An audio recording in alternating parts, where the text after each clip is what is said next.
Tonight on Bridge City News, the province wants to hear your thoughts on the safe consumption site at Arches. The review committee makes a stop in Lethbridge tonight and tomorrow. A cleanup is underway after a yellow oily substance was spilled into the Oldman River. And the death toll has increased to 7 as Hurricane Durian makes its presence felt along the east coast. Your nation, your province, your southern Alberta. From the heart of Lethbridge, it's Bridge City News with Hal Robbins. Good evening. Thanks so much for joining us. The province's review committee on supervised consumption services is visiting Lethbridge today and tomorrow, 5 till 9 at the Grand Ballroom of the Coast Hotel. It's an open public engagement session overseen by a moderator. If you'd like to attend, you have to pre-register. The main theme will be the social and economic impacts of the safe consumption sites. The province says you can also submit questions online. To pre-register or to submit questions, visit the Supervised Consumption Services Review on the Government of Alberta website. Cleanup crews for the City of Lethbridge have been dealing with a spill in the Oldman River. City officials say the spill occurred yesterday and it appears to be cooking oil. The source of the substance is being investigated. The city says the spill will not impact our drinking water and it entered through the storm water system. The city wants to remind residents and business owners that anything that enters the street storm drains goes directly to the Oldman River untreated. Officials say examples of harmful materials include cooking oils and grease, pesticides, gas, motor oil, soaps, and sawdust from construction materials. Lethbridge City Council discussed the June operating budget forecast late yesterday with lower revenues in 2019 than expected. The city is projecting a $500,000 deficit, but is optimistic of a surplus by the end of the year. Much of the city's shortfall comes from $950,000 in funds, which are currently frozen by the provincial government for additional law enforcement. City Treasurer Haley Pinkson says that it'll be easier to forecast the numbers once the provincial review is complete. It certainly makes things a little bit more challenging to forecast to the end of the year, and hopefully we'll get some more certainty in terms of when the provincial budget is announced and released. It's still early in the year in terms of looking at where we're at the end of June and forecasting to the end of the year, and so we just will continue to kind of monitor that to make sure that we end up and manage that as best as we can. There may be, if that money comes through, we'll be in really good shape, but on the whole, our city finances are in good shape. The Treasurer did express a concern that our reserves are on the low end, and she would be making a further report to us about how we might adapt and correct that. Lethbridge has an operating budget of $243 million and a $160 million utility budget. Backpacks, lunch bags, and stationery supplies are all part of sending your kids off to another year of school. But for some, 2019 is a year of transition into the post-secondary world. Ainsley O'Reilly headed down to the U of L to chat with some students about their first day of classes this semester. Move-in day and orientation was yesterday, while classes officially start today. I'm parked in front of the Student Union building at the U of L, talking to people who are brand new to post-secondary. I've been to college. This is my first time at the university. Feel very welcome here, especially from, of course, the staff and faculty. And yeah, it's just a great feel. Just really excited for the year going forward, you bet. I don't know, I still feel weird sitting in class. I don't know about you, but I still feel like I just graduated a few months ago. It feels weird from high school. The new Arts and Science building, it's pretty awesome, and it's like a new experience and meeting a lot of people from different countries as well. So it's like a lot of multicultural things, so it's pretty awesome so far. Honestly, everyone's like pretty amazing. And just like the profs are so kind, everyone's friendly, and it just kind of gives off that vibe that like, you know what, like you're new here and we accept you and we know how stressful it can be. The head of the Alberta Federation of Labour says a report on our province's finances is an attack on public services and our children's education. Gil McGowan says the report by Janice McKinnon would make Alberta's economy worse. The panel struck by the UCP government says public spending should be frozen for 4 years. It also says operating costs should be cut by an additional $600 million and capital spending should be reduced. The Kenney government has said it plans to balance the budget within the next 3 to 4 years. Manitoba's PC Party says new campaign promises will cost around $856 million. They say the funds will come from reduced senior management and the sale of unusable government property. The Tory platform says $325 million will come out of the Idea Fund, which finds efficiencies in government. modernizing how projects are procured, and the sale of unusable land and property are expected to add up to around another $400 million. The federal election is now about 7 weeks away. Many candidates have been out campaigning in full force. One of our political contributors, Bryan Lilly, says the NDP is having a bit of a difficult time since many of their members are now throwing their support behind the Green Party. These are people who were all part of the same party as Jagmeet Singh, 14 of them, including a national executive member, bolting and saying, vote Green, Canadians, vote Green. That has to be a hit to Jagmeet Singh. We'll see if more of that happens. And of course, the support that the Greens have been getting in the polls, it has been coming from the NDP and from the Liberals as well. So we'll see if that continues to grow. Catch the full interview with Mr. Lilly as he also discusses how the Liberals may have broken some rules when it came to spending announcements. That's coming up after business news. Big waves were seen on the U.S. East Coast beaches again today as Hurricane Durian made its presence felt. The U.S. National Weather Service said a storm surge warning was in effect from Sebastian Inlet, Florida to Surf City, North Carolina earlier today.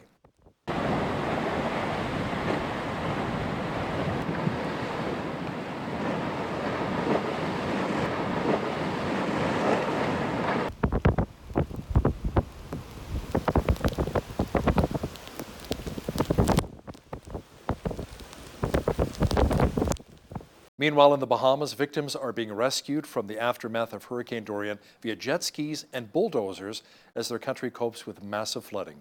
At least 7 deaths have now been reported, with the full scope of the disaster still unknown. Let me talk about our initial assessment of Abaco. 5 deaths has already succumbed. That would take the number of deaths to 7. Again, I want to assure and inform the Bahamian population that we can expect more deaths to be recorded. Well, going through it was terrifying, and I had no idea it was going to actually be to that extent. It was just worse than anything I could have imagined. Parts of Abaco are decimated. There's severe flooding. There's severe damage. Overwhelmed with sadness of the fact that it looks like 90% of the homes are gone. It's going to be a long road, and there's nothing to go in and patch up. It has to be a full rebuild of those communities. North Carolina officials have urged residents in that state to heed evacuation orders. Officials say Hurricane Durian could pose a significant threat there by the end of the week. 1 death attributed to the storm has already been reported in the state. We're still tracking Hurricane Durian very closely with our county partners and remain in close contact with the National Hurricane Center. And we know that rain, storm surge, and winds will all be a significant threat for this event, particularly east of I-95, with the greatest hazards being along our coastline. The greatest impacts will be felt Thursday and Friday, but we can feel the impacts as early as tomorrow. We urge everybody to complete your storm preparations by tomorrow. The State Emergency Response Team has been filling resource requests for our county partners to include food, water, shower trailers, swiftwater rescue teams, and National Guard high water vehicle teams. We'll have all assets staged and in place prior to the onset of tropical storm force winds. A makeshift memorial is growing along the dockside in Santa Barbara, California, after a boating fire claimed the lives of 34 people. Local clergy members are hoping to provide aid to those affected by the tragedy. It's difficult because it was so unexpected by anyone. Everybody was out on a holiday trip, enjoying themselves, enjoying their favorite sport. Families were so happy to have this opportunity for their loved ones, and many of them celebrating together. It's just the suddenness that hits everyone, that something so terrible has happened in such an unexpected manner. So to just come to terms with that. A lot of it is to not focus solely on the death of the person, but rather on the life of the person, and to continue to celebrate that life in the relationships that they have with one another, and for people of faith to incorporate their faith in that. That's what gives hope. It renews hope in a moment of tragedy. You have chaplains of various denominations and faiths. You have the Red Cross, you have the sheriffs, you have local fire department and police department. Everybody comes together at a moment like this. A mass shooting in the U.S. has brought two intertwined West Texas cities of Midland and Odessa even closer together. When I first moved here in 1992, Odessa was like 20,000 people. It's a city, but it has a small town atmosphere, kind of everybody knows everybody. And even though it's grown because of the boom and everything, but it's just always remained that small town feeling. Those events that happened this last weekend do not define us, but our response to it might. For we are a people of hope, and hope wins. A recent report says the United States will be withdrawing around 5,400 troops from Afghanistan over the next 4 to 5 months. Our foreign affairs expert Lisa Daftari says many within the U.S. administration feel like it may be time to pull out since there really is no end game. We want our troops to stay there aimlessly with no end game in sight, with casualties happening here and there. I mean, these are young boys and girls that go off to fight for their country. And, when there is no end game, when there is not much for them to do, when our presence isn't creating the safety and security that we had hoped, it's unfortunate. The other alternative is to now negotiate with terrorists who are, of course, not behaving in any way, even despite the fact that they're getting a great deal. Lisa will have more on Afghanistan and how France is dangling a $15 billion bailout for Iran. That's coming up in the second half of our show. With a Brexit deadline looming, Scotland is once again raising the issue of independence. Scotland had voted overwhelmingly to stay in the EU and now is being dragged forward. What many people fear will be an economic suffering on October 31st. I think the way things are, I might have to vote to leave the Union because I can't really accept the government we have in Westminster. The whole system is broken, it's anti-democratic. I don't really want to be part of it. It was on this day that Ford rolled out its ill-fated Edsel. Mark Spitz sets an Olympic record for gold medals, and singer Beyoncé was born. This is Today in History for September the 4th.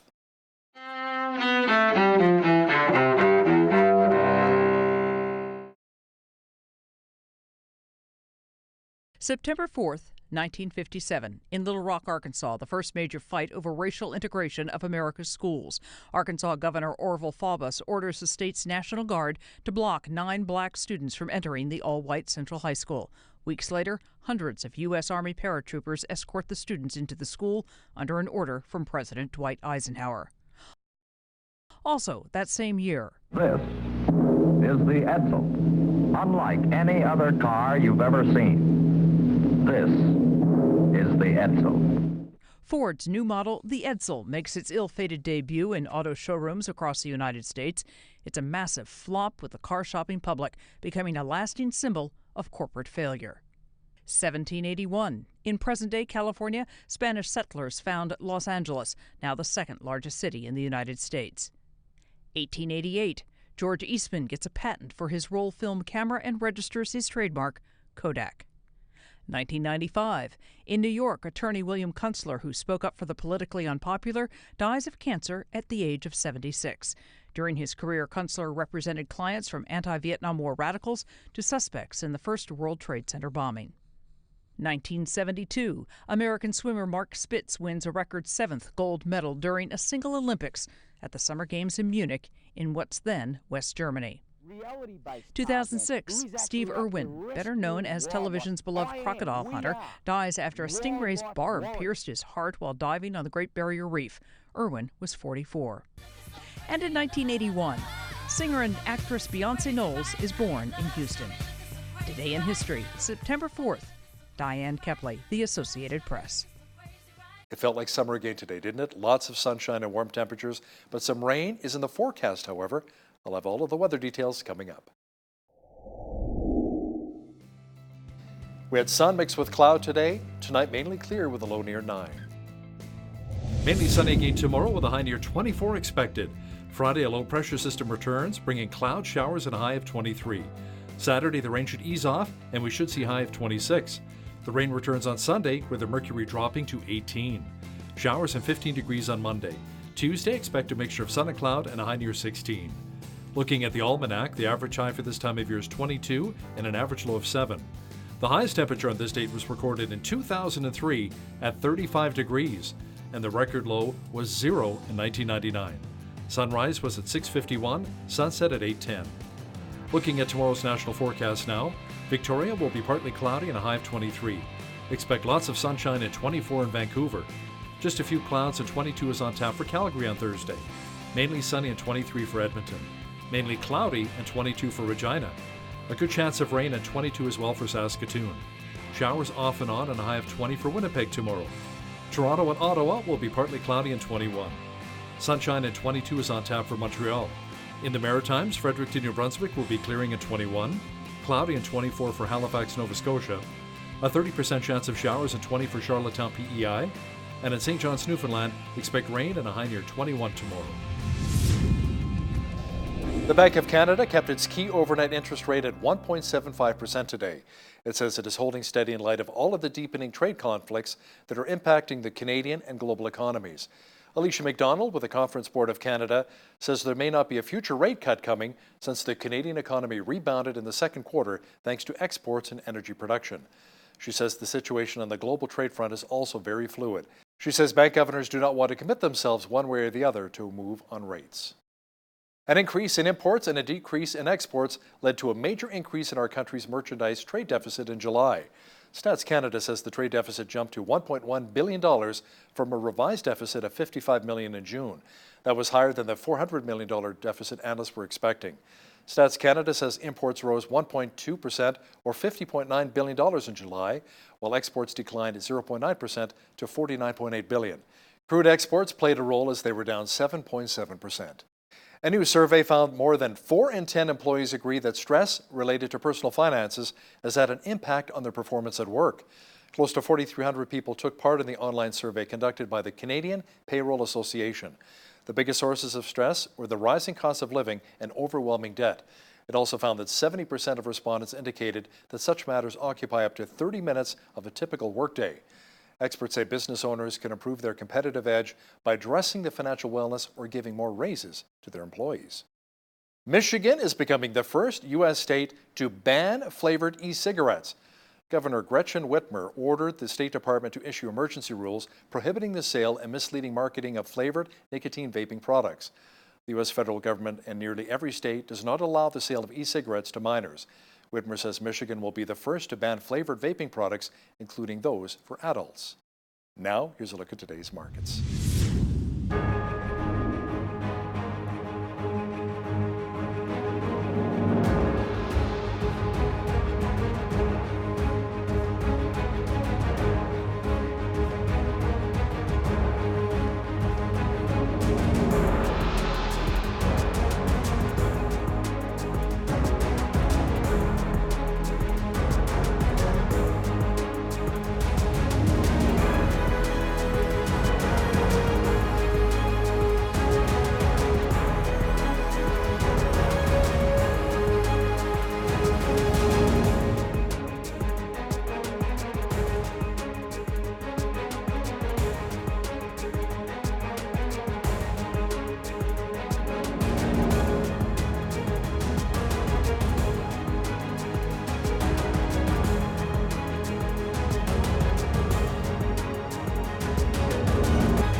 We have some breaking news for you this hour. Canada has a new ambassador to China.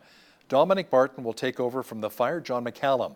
Barton has a background as a trusted economic advisor. Barton helped the Trudeau government shape its economic policies and strategies. The federal Conservatives say that Justin Trudeau Liberals have broken the rules when it comes to spending announcements ahead of the election. One of our political contributors, Bryan Lilly, has details next. But first, here's a look at what's happening in and around your community.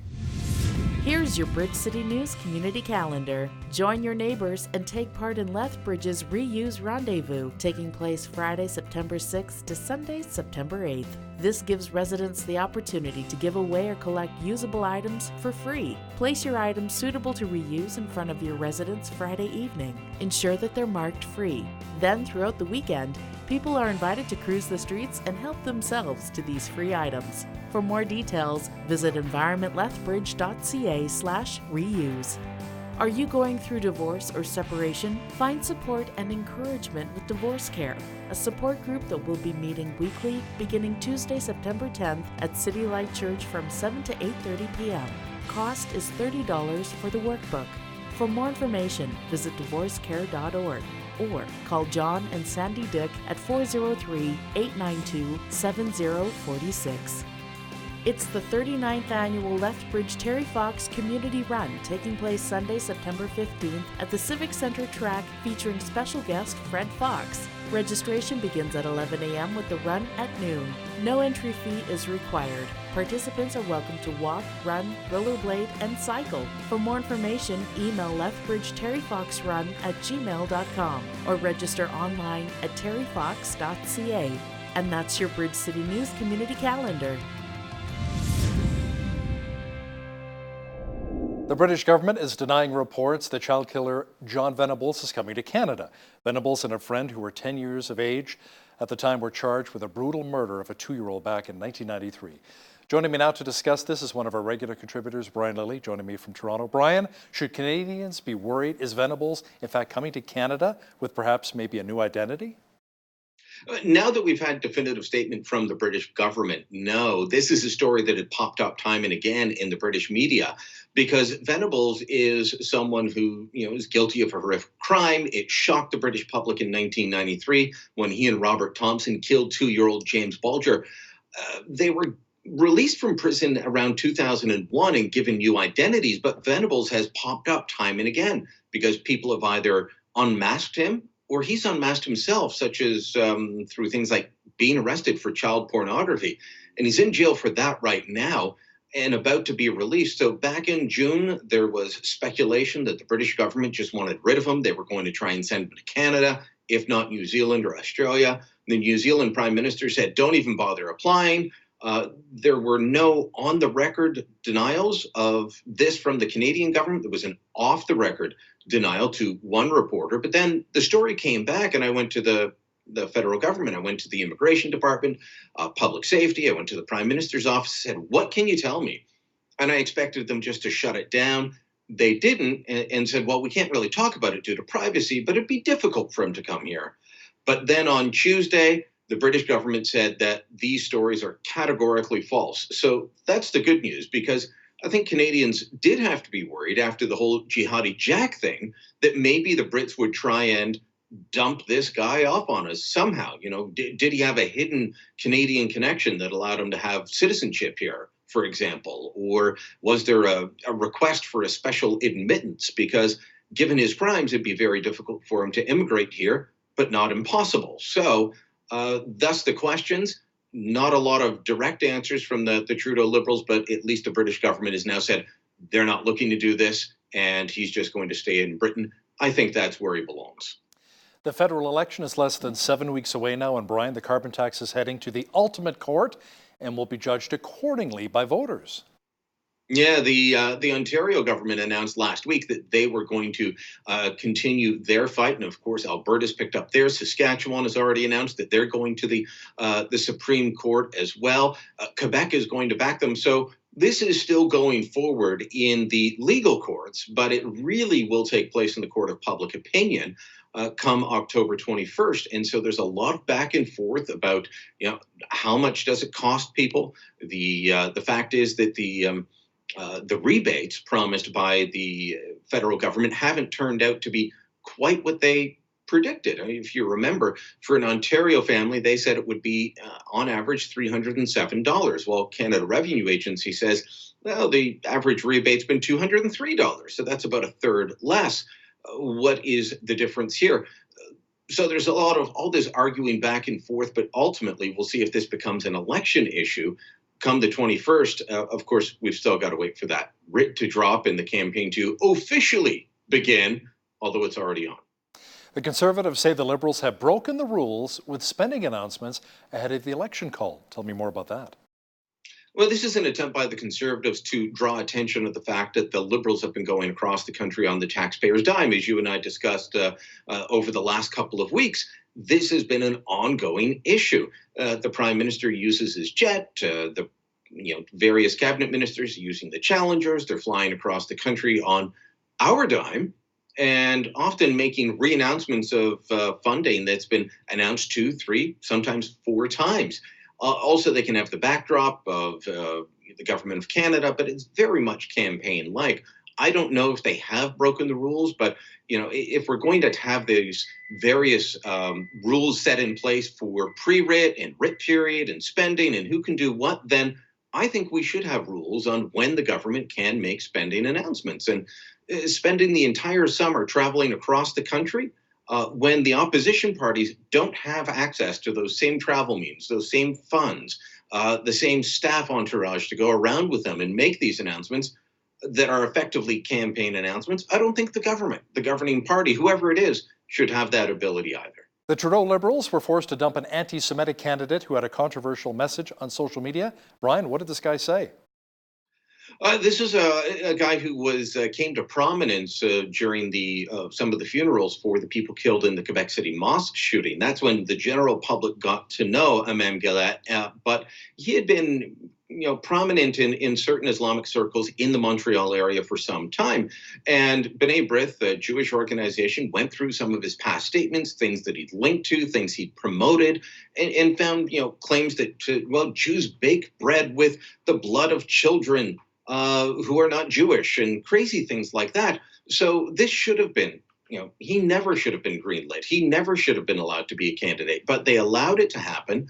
B'nai B'rith had alerted the Liberals to this ahead of time. Others had, raised some issues during the entire candidate selection process. They allowed him to go through, and it was more than a week after B'nai B'rith called on the Liberals to do something that they finally did it after the organization went public. So, this sort of thing happens to parties all the time. It's unfortunate that someone is able to get through, but the Liberals should have known better in this case because they were warned.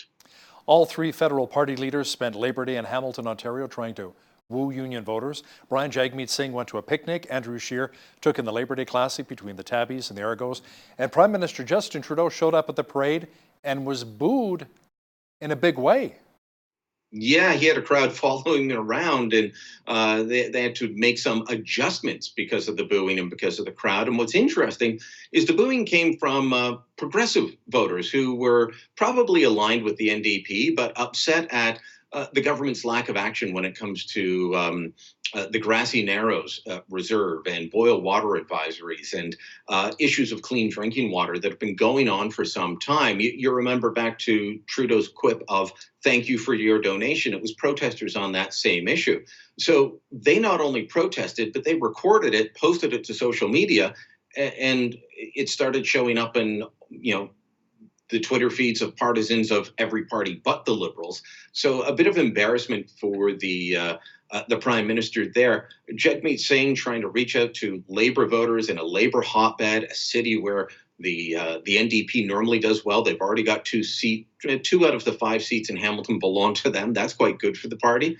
Andrew Scheer, the Conservatives have 1 of the seats that are in Hamilton proper and some of the ones surrounding. He went to the Ticat game, which could have turned out badly for him, but I haven't seen evidence of him getting booed. But he is running or was seated with a former Ticat player who's running for the Conservatives now. Brian, the NDP has unveiled their new slogan, which is called "In It For You." Brian, it seems that a number of former activists and candidates are not in the NDP anymore. Many in New Brunswick have actually bolted to the Green Party. Yeah, this includes a member of the federal executive and a number of provincial NDP candidates. Now, normally if we talk about provincial versus federal party, they're not the same because, the federal Liberals are not the same as the Quebec Liberals or the BC Liberals or what little Liberals you have left in Alberta at the provincial level. And the progressive Conservatives in various provinces are not directly affiliated. But the NDP is a federated national party. And the provincial parties are actually subsidiaries of the National Party. So this is major. These are people who were all part of the same party as Jagmeet Singh, 14 of them, including a national executive member, bolting and saying, vote Green, Canadians, vote Green. That has to be a hit to Jagmeet Singh. We'll see if more of that happens. And of course, the support that the Greens have been getting in the polls, it has been coming from the NDP and from the Liberals as well. So we'll see if that continues to grow. Canada's top general says he has no regrets in handling of the Norman affair. Chief of Defence Staff General Jonathan Vance says he has no personal regrets about suspending the now retired second-in-command over allegations that he had leaked cabinet secrets. Tell me more about that. Yeah, Jonathan Vance giving an interview and saying that he handled it the best that he could. And maybe he did. We have to remember that there was a lot of political pressure from the Trudeau cabinet over this. But in the wake of how the Norman affair was handled, the fact that he was acquitted, they dropped the charges, they moved on. He was offered his job back. Then that fell apart, and the second in command that replaced Norman resigned and released a scathing letter. Jonathan Vance is in a bit of trouble. I don't expect to see any moves on his leadership until after the election, but you can bet your bottom dollar that regardless of who wins the election, the Liberals or the Conservatives, there will be a new Chief of Defence Staff probably by the end of the year. Lockheed Martin has the F-35 in Ottawa this week at the air show as they try to sell the federal government on the airplane. Airbus, meanwhile, Bryan, bowed out last week, citing problems with the competition. Yeah, Airbus is disturbed on a number of fronts, and they think that the competition has been stacked, in particular for North American manufacturers. That would be Boeing and Lockheed Martin.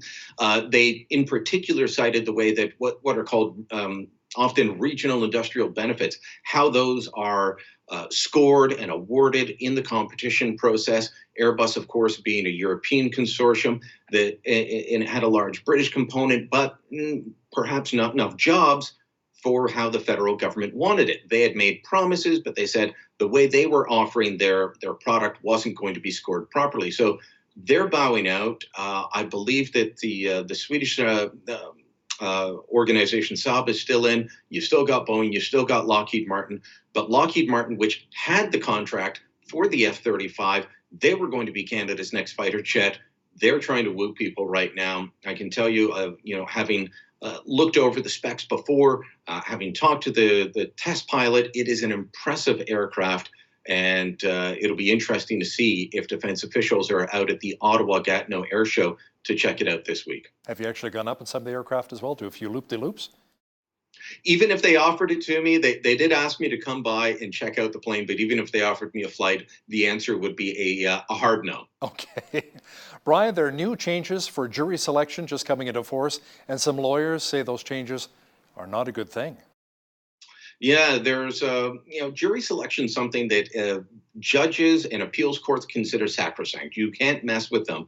But in 2008, the Harper government did, and they changed the way that jurors would judge each other. So if you were coming in and we wanted to find out how can you hear this case without bias or prejudice, there'd be two jurors sitting there listening to your answer and deciding, he's okay, or no, he's not. And that's before both the Crown and the defense get to decide whether you're on. They changed that in how that was done. And the appeals court didn't like it. So that led to the Via Rail plot that I was discussing with Paul last week, and the fact that they have a new trial. But what is about to come into play is the fact that the Trudeau Liberals got rid of jurors helping select the jury completely. And now that very scenario that I just laid out to you, that'll be up to the judge to decide. One defense lawyer described it to me as allowing the referee to help pick the team, and said that this is not something that should be allowed, and it will lead to more appeals, more convictions being overturned, all of that in the future. So watch for that to be a problem going forward. Yeah, definitely. Keep an eye on that. One of our regular contributors, award-winning journalist Bryan Lilly, joining me once again via Skype from Toronto. Thanks so much, Bryan. Thank you, Hal.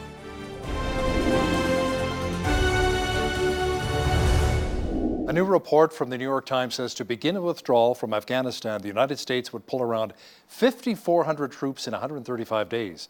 To talk more about it is our foreign affairs expert, Lisa Daftari, joining me once again via Skype from Los Angeles. Lisa, just as we discuss a troop withdrawal, comes another bomb blast in the capital of Kabul, a city which has over 5 million people. Right. So this is a very, very unfortunate situation. I don't know if there's a better word for it right now, because as the U.S. goes forward with talks with the Taliban, sitting down with a terror organization that has shown and demonstrated time and again what it's capable of doing in the insurgency that it's created in Afghanistan. We keep going forward with them in these talks and entrusting them with a future for Afghanistan. And what do? They continue to claim these horrific bombings in which civilians are killed, whether it's at a wedding or an ice cream shop, at a mosque. This one in the capital city, of course, in areas where they are highly populated, civilian areas.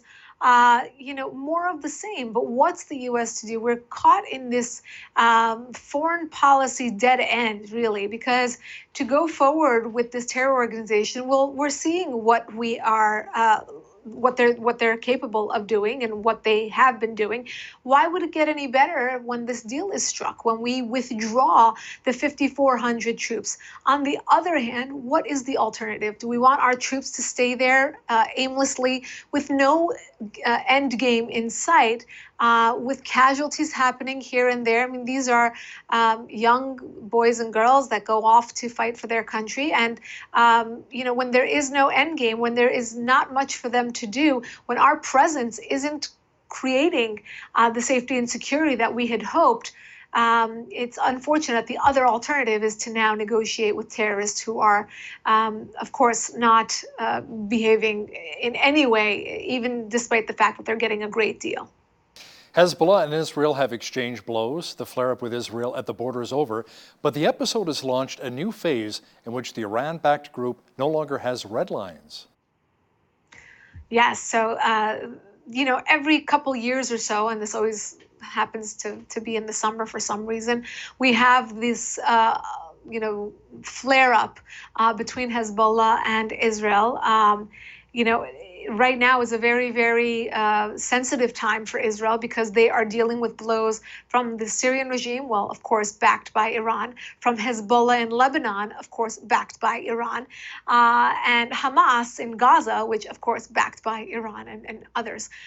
So, Israel, again, a country the size of New Jersey, is fighting so many different fronts, nothing that it's not used to, but what does this point to? Of course, as I mentioned, the one common thread there is the Iranian regime, which is funding, fueling terror against Israel. And of course, not only is Israel the sworn enemy of the Iranian regime, but Israel is also a very close ally of the West, of the United States. And of course, by attacking and provoking Israel, Bibi Netanyahu has spoken out, of course, against Iran. The Iranians know that they are provoking the U.S. as well with this activity. In the past, when we had the Iran nuclear deal, none of the regional activities, none of the terror that Iran was funding was brought into the conversation about a nuclear deal. It was solely a deal on a piece of paper that meant nothing. So this activity has been ongoing. It's nothing new, but unfortunately, this is a time where Israel has to deal with all of these different fronts from all of these different directions all at once. And Hezbollah has sworn to keep this going, and they said no more rules, no more boundaries. Not that they had kept any to begin with, but when they come out and say that, we know we're entering into a new phase of this. Iran acknowledged that there was a rocket explosion at a space center. Lisa, the government blamed it on a technical malfunction. Should we actually believe that? No, not really. But, they've got to save face or at least attempt to save face somehow. I think Donald Trump also made fun of them in a tweet because of this failed attempt. But, that's what happens when you want to, chest thump and saber rattle and you want to show off. Well, when you fail, you're also going to be, under the microscope, and your failures will be highlighted and across social media the same way that you flaunt, your other activities on social media. You can't be, immune to one and not the other. So, this is Iran showing us that they have some successes and some failures. But what's the bottom line here? Well, that they're trying over and over again with ballistic missiles and testing and to develop and to perfect their weapons program. When they say that their weapons program is for peaceful purposes, well, we know that it's not. And they continue and they continue and they continue. And this failure is just one of them. But, they may get it right. So that's something we have to keep our eyes on. France is dangling a $15 billion bailout for Iran in an effort to save the nuclear deal. Tell me more about that. France is not giving up. The Iranian regime is looking to the Europeans to save them, to bail them out of the U.S. pulling out of the P5+1, the JCPOA, better known as the Iran nuclear deal, which the U.S. under President Trump pulled out of in May of last year, 2018. And since then, the Iranian regime has been begging on the one hand, and on the other hand, making threats to the Europeans and giving them deadlines that they don't keep to, and they keep extending those deadlines, hoping that the Europeans will come around, will save them, and will bail them out in this in keeping some aspects or in some semblance of a nuclear deal. What does this really mean? Well, economically, Iran is flailing, and they need the Europeans to stay in and to at least have some decent trading partner for oil, for other exports into Europe. Macron has a very soft spot in his heart for the Iranian regime. We saw that last week at the G7 when he invited Zarif, the foreign minister of Iran, to attend, and keeps pushing Donald Trump to enter into some sort of talks with the Iranian regime with no preconditions. Of course, Donald Trump, although he did soften his tone a bit, he is not full force on having talks with the Iranian regime anytime soon. This past weekend, I actually had an op-ed in Fox News about this, that Donald Trump should not give in, should not soften his stance with regards to talks with Iran, because that will only weaken the case for the Iranian people, who have more leverage right now than ever before with the economic state in Iran being as it is. This is the perfect time for the people to get what they want, which is a better future. Hurricane Durian has destroyed more than 13,000 homes and businesses along the Atlantic coast. Lisa, damage in the Bahamas will be unprecedented as the storm unleashes massive flooding. Yeah, it's very unfortunate. How unfortunate that these hurricanes usually start out in places where the infrastructure is not up to where it should be to withstand the high levels of wind and rain and damage. It was a Category 5 when it hit the Bahamas. Obviously, a lot of damage there. We had casualties there as well, but it was downgraded to a 4 and now a 3. As it wreaks havoc on the eastern seaboard. But nonetheless, this is always, natural disasters are just always so devastating. There's nothing one can do besides to prepare and to pray, to board up homes, to evacuate. And some people don't want to evacuate, but it's devastating, and we're praying for the people, we're praying for the victims, those who've lost loved ones, and hope for the best as the storm passes through. The world is eagerly awaiting for a new trade deal between the United States and China, Lisa, but at this point, neither country is even able to agree on scheduling a time to meet again. And China has even launched a case against the U.S. tariffs at the World Trade Organization. Right. So, try to get on get a deal going by going and tattling on the person you're trying to strike a deal with, right? So obviously China is affected by the tariffs, even if they say that they're not, even though they show that they're not looking to resolve the situation by sitting down again or to concede some of the points here, right? But of course, it's affecting their economy. I've talked to people on the ground there. They talk about the bankruptcy in the banks. They talk about unemployment being in the thousands and high thousands. And more importantly, it doesn't look like the two sides, the U.S. and China, can come together to even decide on a future date for the talks. Now, people who are close to the situation have reported that the issue is that the main concerns or the main points that the two sides can't agree on, those are the same points that are keeping them from agreeing to sit down once again. So unless there are concessions made between the two sides, this is not going to happen. Now, here in the United States, I mean, there are tariffs and are obviously an increased price in many, many things. If you're remodeling your home, if you're in the electronics business, if you're in the import-export business, if you are looking to, buy or trade stocks, you notice what the situation with China is doing and what kind of damage it's exerting on our economy as well.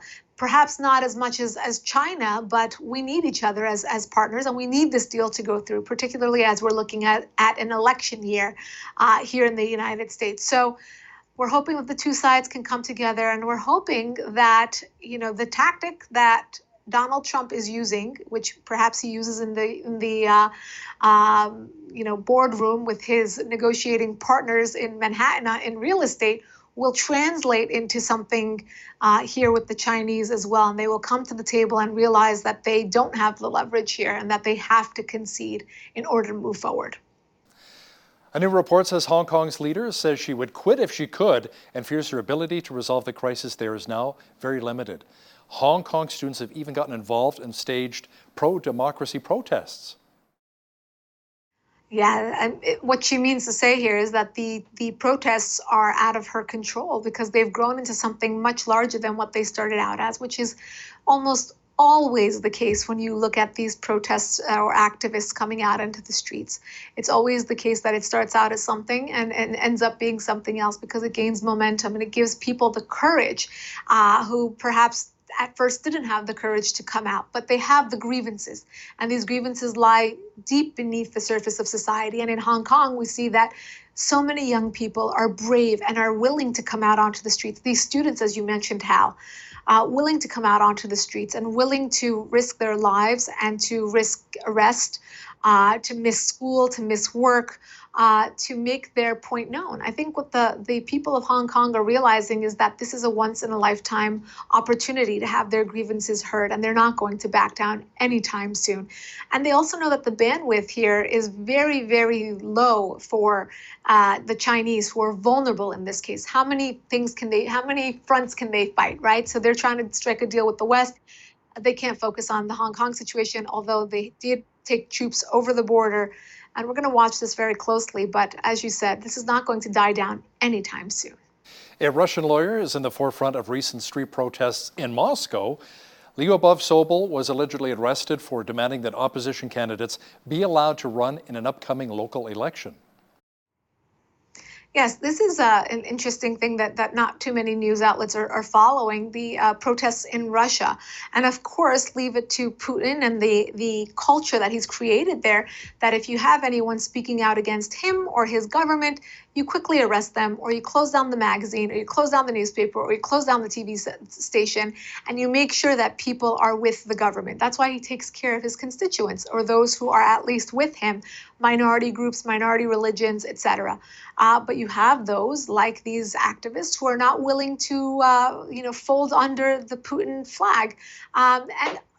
Ironically, this is local elections. And that's exactly, that's the message here, is that when you look at a grassroots uprising, it starts at the very bottom. It starts with local elections, local people, local activists. So they're being rounded up, and we see more and more of this every week. The protests are not dying down.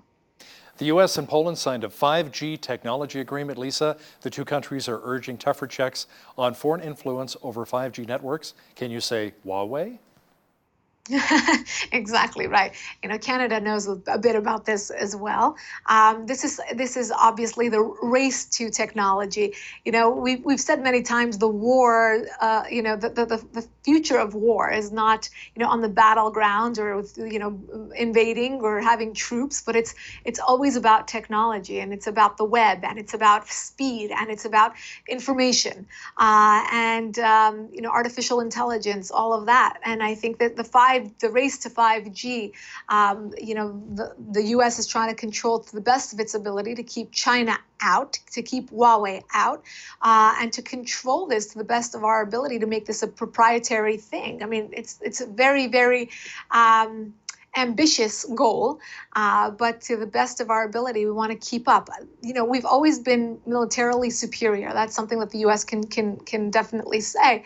But with regards to catching up with the rest of the world, with regards to technology and cyber technology and the speed of the web and what China's been able to do and what Iran is doing in terms of its cyber attacks and what Russia's doing with its cyber attacks, we have to step it up. So I think Donald Trump's well aware of that, and we'll see where it gets us.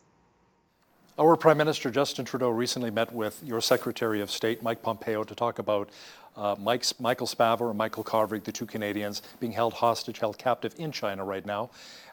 Relations are already strained between the U.S. and China in regards to the trade war. How can the United States really help Canada get those two Canadians released, Lisa? The best we can do is to have we don't negotiate for the abducted individuals. The U.S. has never had a policy of not negotiating with terrorists. In this case, you call them terrorists because they've abducted two individuals who are, from an allied country, from our neighboring country of Canada. The best we can do is when Pompeo meets with Trudeau, what do they talk about? Well, we got your back. That's the bottom line. And the best that we can do is to say, when we sit down with the Chinese, we will use that leverage to get these two individuals back. We hope that best case scenario is that does work, and that we can use our consular abilities and to use, whatever leverage is left, whatever relationship is left to negotiate or to at least ask for these two individuals to be returned to Canada. Yeah, nice to see the two Michaels return home once and for all. Our foreign affairs expert, Lisa Daftari, joining me once again from Los Angeles. Thanks so much, Lisa. My pleasure. On behalf of all of us here at BCN, I'm Hal Roberts. God bless and have a great night.